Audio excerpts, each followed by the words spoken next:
Hey guys, Todd from Minio Bushcraft here. Today I'm going to be reviewing the Buck Paklite Skinner. Alright, there are three versions of the Paklite. The one I have is the one you can buy at Walmart, about $19. Forget the actual model number. It's a skeletonized knife, means it has no scales. I'm not sure the exact length. The blade's about 3 inches long. Kind of got a hollow grind.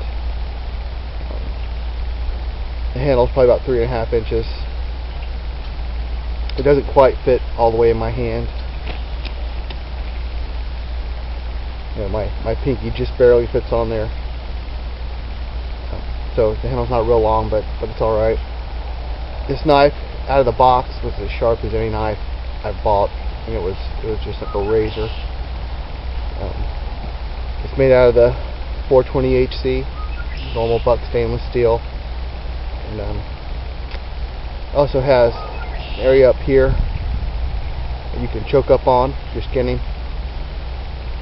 It's got some jimping along the back for your thumb, so looks like it'd make an excellent skinner.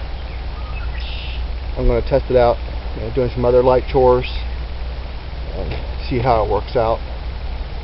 One thing I'll say, I don't like the sheath that came with this. It's a nylon sheath. It does have a plastic insert, but the retention clasp, when you open it, it kind of stays in front, so when you draw out the knife, I've noticed the blade hits it. I've actually wrapped some electric tape around mine to kind of protect it, so that it can cut off that strap when you draw it. So sheath's not great, but serviceable. So I'm going to test this out a little bit. I've done a little bit with it. I've done some shavings and things like that, and it works well.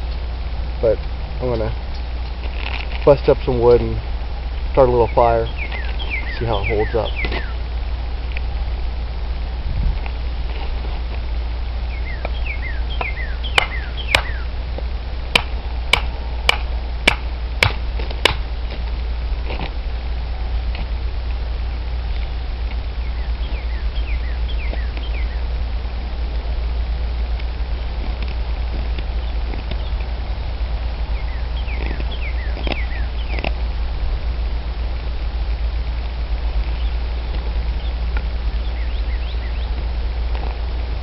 I don't know if you can see that.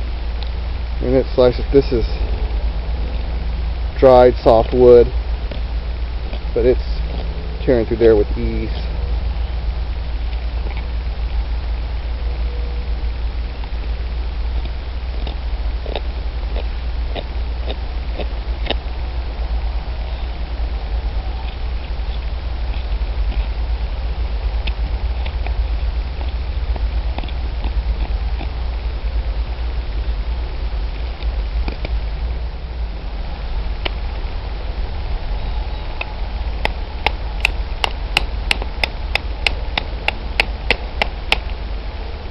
Has no problem with these this soft wood, that's for sure.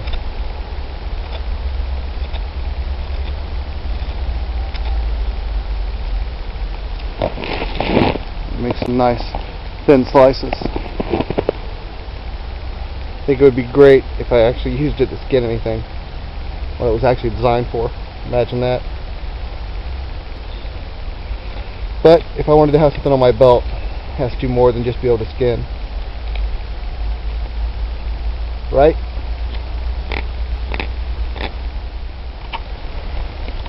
This wood's a little bit harder.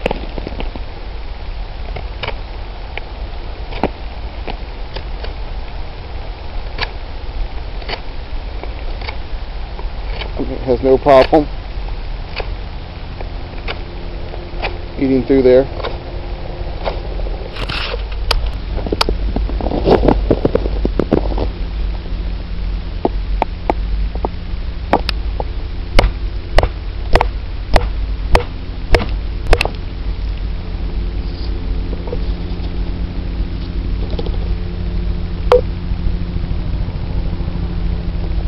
Edge isn't rolling or chipping. That's a good sign. The Bucks that I've had before have all really had a good heat treat, so This kind of seems to be following along those same lines. Alright, there's a little helicopter flyby, so I kind of killed the camera until the noise went away. So I can get a little fire started.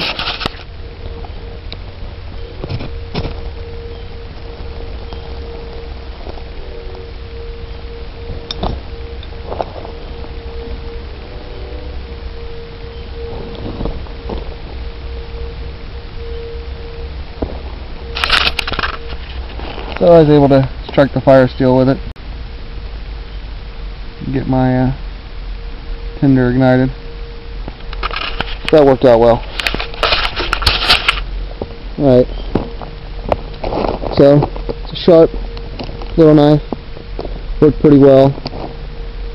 I wouldn't hesitate to carry this if I had a saw or an axe with me. And it's not really big enough or thick enough to do some real heavy work. I mean, I did some light batoning. You know, that's fine.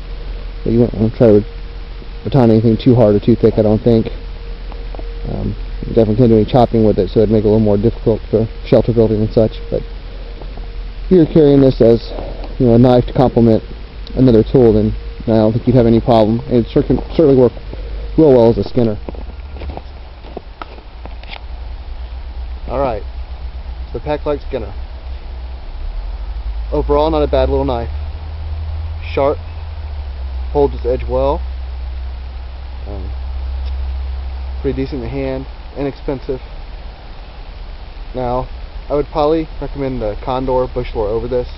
I'm really liking the bush lore, but you can't pick up the bush lore anywhere near you probably. I know I can't. I had to order it online. So if you don't want to order something online, and you need to go grab a knife locally, every place has a Walmart, and you know, you can pick this up for 19 bucks at Walmart. So it'd be a nice little backup blade, companion blade, if you need to grab something, you know, in your hometown. But between this and the bush lore, if I was going to order one, I'd pick the bush lore. But still, not a bad little knife, except for the sheath. See you guys later. Have a good day.